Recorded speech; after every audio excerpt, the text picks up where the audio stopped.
അമ്മേ, നമ്മള് ഉച്ചക്കത്തേക്ക് എന്താ കൂട്ടാൻ വെക്കുക? അതന്നെയാണ് മോളെ ഞാനും ആലോചിച്ചോണ്ടിരുന്നത്. നീ എന്നൊരു പണി അവിടെ ഇരിക്കുന്ന ഉപ്പേരി കഷ്ണം എടുത്ത് നോക്കിയിട്ട് ഉപ്പേരി ഉണ്ടാക്കി. ഞാൻ മീൻ കിട്ടുമോന്ന് നോക്കിയിട്ടുണ്ടായിരുന്നു.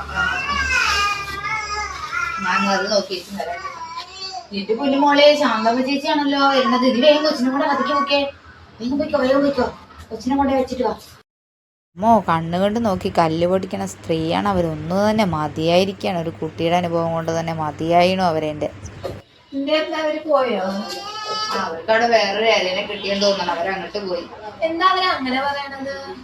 അവരങ്ങനെയാണെന്നേ. അവര് നോക്കി കല്ല് പൊട്ടിക്കും. കണ്ണും കൊണ്ട് നോക്കിയിട്ടും കല്ല് പൊട്ടിക്കും. അത്രയും കണ്ണാണ് അവർക്ക്.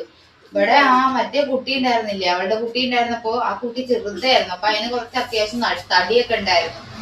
ഇവരൊരു ദിവസം കാണാൻ വന്നിട്ട് പറഞ്ഞു, അയ്യോ ഇത് എന്താ ഈ കുട്ടി ഇങ്ങനെ തടി വെച്ച് വരുന്നത്, ഇനി അതിന് പാല് കൊടുക്കണ്ട, കഞ്ഞിവെള്ളം എന്തെങ്കിലും കൊടുത്താൽ മതി എന്ന് പറഞ്ഞു. അവരങ്ങോട്ട് പോയി. 10 മിനിറ്റ് കഴിഞ്ഞപ്പോ കുട്ടിക്ക് പനി തുടങ്ങി. പിന്നെ കുട്ടി പാലും കുടിക്കല്ല, ആകെ വശകളെ. ഇപ്പൊ ഇങ്ങനെ ഇരിക്കണില്ല അവള്. നീ കണ്ടതല്ലേ ആ കുട്ടീനെ? ഇങ്ങനെ ആയിപ്പോയി ആ കുട്ടി. എന്നാ അവർക്കും അറിയാം അവര് പറഞ്ഞ അങ്ങനെ ആവുന്ന. എന്നാ വാടച്ചിരിക്കോ? അതും ഇല്ല. എന്താ ചെയ്യാ?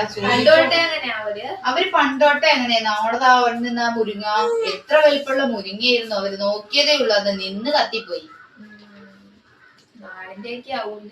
എന്താണാവോ? എന്നാ അറിഞ്ഞുകൊണ്ട് മിണ്ടാണ്ടിരിക്കോ? അതും ഇല്ല. അപ്പൊ അവിടെ വേറെ ആരെയോ കിട്ടിയിട്ടുണ്ടെന്ന് തോന്നണം. അവിടെ വന്നെന്ന് വർത്താനം പറയണോ? അങ്ങോട്ട് നീങ്ങണത് കണ്ടു ഞാൻ. അവിടെ നിന്ന് വർത്താനം പറയണ്ട്. ശരിയോട്ടേക്ക് ഇറങ്ങിയതാവൂന്നല്ലേ. നീ ഒരു പണി, വാതിലടച്ചോ. ഞാൻ പോയിട്ട് മീൻ നോക്കി വെച്ചും വരാം. പൊട്ടിയാണെങ്കിൽ നീ ഉറങ്ങിയതുപോലെ അവിടെ കിടന്നാ മതി. പോകണ്ട. ഞാൻ മീൻ നോക്കി വെച്ചും വരാം.